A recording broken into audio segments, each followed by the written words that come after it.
So hello everyone, welcome back to another video. আজকে কথা হলো 12th অ্যাংরি ম্যান নিয়ে। তো বেসিক্যালি 12th অ্যাংরি ম্যান এই সিনেমার তোমরা মাল্টিপল অ্যাডাপ্টেশন দেখে নিয়েছো, বাট অরিজিনালটা কতজন দেখেছো এটা আমার আর জানা নেই। বাট আমি পার্সোনালি অ্যাকচুয়ালি এক রুকা হুয়া ফ্যাসলা ফার্স্টে দেখেছিলাম, তারপরে সত্যি বলে সত্যি কিছু নেই দেখেছিলাম, তারপরে আমি বেশ কিছুদিন আগে আমি 12th অ্যাংরি ম্যান দেখা শুরু করি এবং ফাইনালি কমপ্লিট হয়। এবং খুবই কম ডিউরেশনের একটা সিনেমা, প্রায় 1.5 ঘন্টার একটা সিনেমা। এবং এই সিনেমাটা পার্টিকুলারলি সত্যি বলে সত্যি কিছু নেই বা রুকা হুয়া ফ্যাসলার থেকে কেন একদমই আলাদা, সেই জিনিসটা নিয়ে আমি একটুখানি ডিসকাস করতে চাই। দেখো, 12th অ্যাংরি ম্যান এমন একটা সিনেমা যেটা নিয়ে মানে যার প্রত্যেকটা সিন বা প্রত্যেকটা জিনিস নিয়ে ডিকোড করা কখনো সম্ভব নয়। মানে আমি তো আর নিজেকে অতটা মানে মনেও করি না যে আমি এগুলোর মানে এতটা প্রপার ভাবে ডিসকাস করতে পারবো। তো সেটা আলাদা ব্যাপার।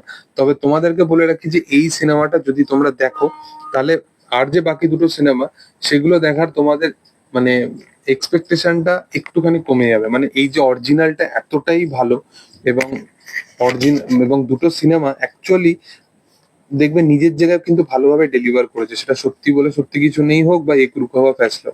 তার পিছনে সবচেয়ে বড় কারণটা বা সর্বোচ্চ কারণ যেটা, সেটা হচ্ছে যে এক রুখা হওয়া ফ্যাসলাতেও তুমি যদি দেখো এবং সত্যি বলে সত্যি কিছু নেই তো যদি দেখো, তার যে গল্পের যে এসেন্সটা সেটা কিন্তু সিমিলার রাখা হয়েছে। মানে সেই জিনিসটার মধ্যে একদমই হাত রাখা হয়নি।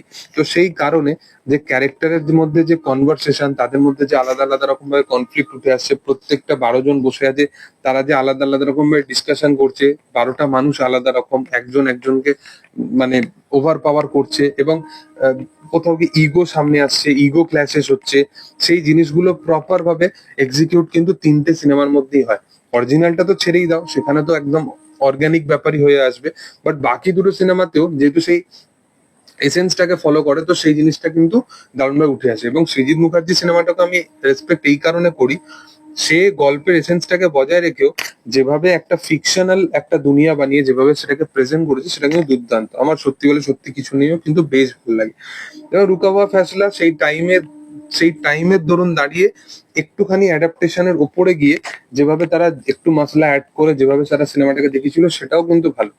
বাট অ্যাংরি ম্যানের ক্ষেত্রে, 12th অ্যাংরি ম্যানের ক্ষেত্রে তুমি যে যা জিনিস দেখবে সেগুলো কিন্তু কিছু ভিজুয়াল দেখতে পাবে না। সেখানে কিন্তু 12 জনের মধ্যে 12 জনের পুরোপুরি একটা কনভারসেশন চলবে এবং সেই কনভারসেশনের মধ্যে বেশিরভাগ ওয়ান টেক আছে। এবং ওয়ান টেক গুলো তোমরা অ্যাকচুয়ালি ফিল করতে পারবে, প্রত্যেকটা চরিত্রকে তোমরা ফিল করতে পারবে। এবং এর সাথে সাথে যে 12 জন মানুষ একসাথে বসে থাকলে এবং তারা প্রত্যেকজনই মেন, তো কি হতে পারে একটা রুমের মধ্যে, এবং 12টা মাথা সেই জিনিসটা ফিল করতে পারবে। এবং পুরো সিনেমাটা তাদের কনভারসেশনের উপরে চলতে থাকবে, পুরো সিনেমাটা তারা যেভাবে বলছে সেইভাবে এগোতে থাকবে, তুমি ভিজুয়ালি কিছু দেখতে পাচ্ছ না, বাট তারপরেও সেই জিনিসগুলো, সেই ছেলেটা যাকে তুমি একদম সিনের প্রথম দিকে দেখতে পারবে এবং তারপরে পুরো সিনের মধ্যে কোথাও দেখতে পাবে না, একদম অন্তিম সময়, বাট সেই ছেলেটার প্রতি তোমাদের একটা মানে কোথাও গিয়ে ইমোশনালি ফিলিং আসবে, যাকে নিয়ে মেনলি লড়াইটা হবে, যে ভিকটিমটাকে নিয়ে।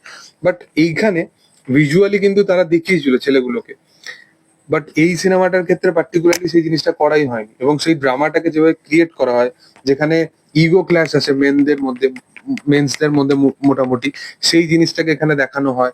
বা একজন একজনকে কিভাবে ওভার পাওয়ার করছে, এবং মেন্সদের মধ্যে যেটা দেখবে যে ইগোর উপরে কিছু হয় না। এবং সেখানেতে কি হয় যে সে ভুল থাকলেও কোথাও গিয়ে সে নিজেকেই ঠিক প্রমাণিত করার জন্য সে সবকিছু তার মানে লাগিয়ে দেবে, মানে এরকমই সামথিং ব্যাপার। তো এই বিষয়টাকেও ডিকোড করা হয়েছে 12th অ্যাংরি ম্যানে। এবং সেখানে 12 জন ক্যারেক্টার যেভাবে তাদের স্ট্যাবলিশ করা হয়েছে, যেভাবে তাদের দেখানো হয়েছে, এর মতো মানে সেম বলতে পারো যে এই সিনেমার ধারের কাছেও নেই। বাট এই দুটো সিনেমা নিজের জায়গায় খুব ভালো এবং 3টে সিনেমাই খুবই ভালো, তোমরা 3টে সিনেমা এক্সপ্লোর করতে পারো। বাট আমার মনে হয় যে যদি তোমরা 12th অ্যাংরি ম্যান দেখে নাও, তাহলে এক রুকা হওয়া ফ্যাসলা সেটা কিছুটা ভালো লাগবে, বাট সত্যি বলে সত্যি কিছু নেই একদমই ভালো লাগতো না যদি এই ফিকশনাল ব্যাপারটাকে যদি না না ঠিকঠাক ভাবে রাখতো। তো সৃজিত মুখার্জি খুবই প্ল্যানিং করে বানিয়েছে সিনেমাটা। যাই হোক, সেটা দেখে ভালো লাগছে। তো তোমাদের কি বক্তব্য এই বিষয় নিয়ে? তোমরা টুয়েলথ অ্যাংরি ম্যান দেখেছো কিনা এবং তোমাদের কেমন লেগেছিল সেটা অবশ্যই কমেন্ট সেকশনে জানাতে পারো।